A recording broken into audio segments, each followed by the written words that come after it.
আজকের আপডেট হচ্ছে pay commission আজকে সর্বশেষ ফাইনাল মিটিং করেছে। আমরা আশাবাদী আগামী সপ্তাহেই হয়তো আমাদের এই পে কমিশনের চূড়ান্ত রিপোর্ট মাননীয় প্রধান উপদেষ্টার হাতে হস্তান্তর করবেন এবং সেটা আনুষ্ঠানিকভাবে হস্তান্তর করবেন এবং সেটা আপনারা সবাই জানতে পারবেন, সেটা সবাই জানতে পারবেন। আমরা শুধু বলতেছি আপনারা আগের মতো করে এই 5 তারিখ 5 ডিসেম্বর আমরা যে মহাসমাবেশ করেছি সেই মহাসমাবেশের আগে আপনারা যেভাবে প্রচার করেছেন এখনো ঠিক সেইভাবে দাবি দেওয়ার কথাগুলি আপনারা প্রচার করবেন, সেই দাবি দেওয়ার কথাগুলি সবাই প্রচার করবেন। আপডেট কি দিব ভাই? প্রতিদিন তো আর আপডেট থাকে না, এই আপনারা আর আপডেট চান বারবার, এই কারণেই আমি এখন আর লাইভে আসি না, কম আসি। আপনারা অনেকেই ফোন করে মেসেজ দিয়ে বলতেছেন ভাই লাইভে আসেন, লাইভে আসেন। প্রতিদিন লাইভে এসে কি বলবো ভাই? ওই যে আমাদের শিমুল ভাই প্রতিদিন লাইভ করে, আপনারা তার লাইভে যুক্ত হতে পারেন, তার লাইভে যুক্ত হবেন সবাই। তিনিও কিন্তু অনেক গুরুত্বপূর্ণ কথা বলে। সবাই ভয়েস অফ গভর্নমেন্ট ড্রাইভার্স পেজে যুক্ত হয়ে যাবেন এবং গভর্নমেন্ট এমপ্লয় আপডেট নিউজ এই দুইটা পেজ সবসময় আমরা অথেন্টিক নিউজ দিয়ে থাকি। ভোরের আলো 71, government voice of government drivers page, তারপরে গভর্নমেন্ট এমপ্লয় আপডেট নিউজ, এই তিনটা পেজ কখনো কেউ আমরা কোনো ভুল তথ্য বা ভুয়া কোনো জিনিস প্রচার করি না। এটা আপনারা সবসময় এইটার উপরে আপনারা ভরসা রাখতে পারেন। আমরা ভুয়া কোনো তথ্য প্রচার করি না, কেননা আমরা একটা নির্ভরযোগ্য জায়গায় আছি, একটা নেতৃত্বের জায়গায় আছি। সুতরাং আপনাদেরকে আমরা কেউ ভুয়া কোনো তথ্য কেউ দেই না, যতটুকু দেই সেটা শিওর না হয় আপনাদেরকে আমরা বলি না। তো যাই হোক, আমরা আশা করব এখন থেকে আপনারা এই দাবির কথাগুলি যার যার জায়গা থেকে সবাই একটু বেশি বেশি করে প্রচার করবেন।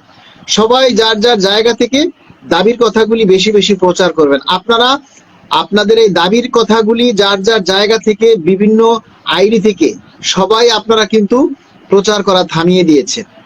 এটা কিন্তু থামলে হবে না।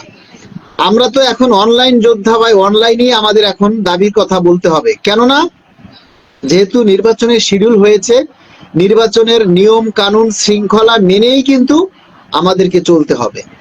আমাদেরকে সরকারি নিয়ম কানুন শৃঙ্খলা ডিসিপ্লিন যাই বলেন সেগুলি মেনেই আমাদেরকে আন্দোলন সংগ্রাম যা কিছু বলেন সেটা করতে হবে।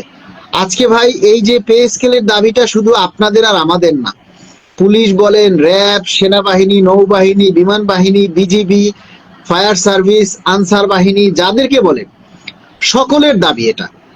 সকলের পরিবার আছে, সকলেই কিন্তু কষ্টে আছে।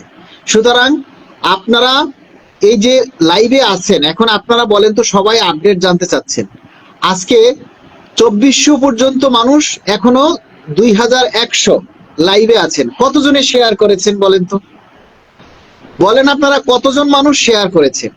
এই 2000 মানুষ যদি একটা করে শেয়ার করে তাহলে আমাদের কথাগুলি অনেক বেশি প্রচার হয়, কিন্তু আপনারা সেটা করেননি।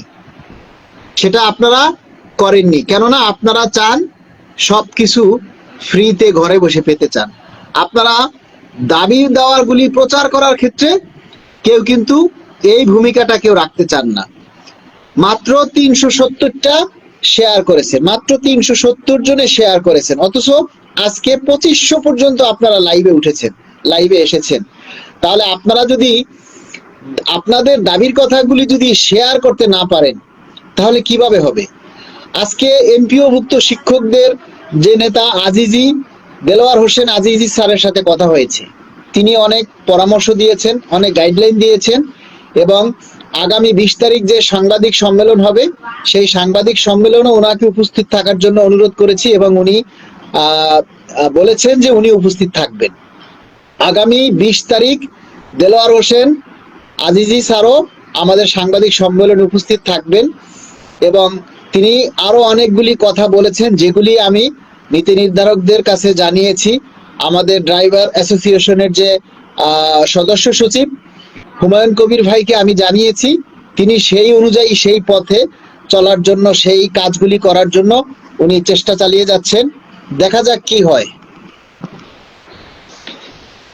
শিমুল ভাইয়ের ইয়াটা রিকোয়েস্ট অ্যাকসেপ্ট করেছি, দেখি আল্লাহ কি করে। আল্লাহ তুমি সাহায্য করো, শিমুল ভাইকে যুক্ত হওয়ার তৌফিক দাও। শুধু ঘুরাইও না, এডিং এডিং দেখাইও না, শুধু আপনারা সবাই যার যার জায়গা থেকে দাবির কথাগুলি প্রচার করুন।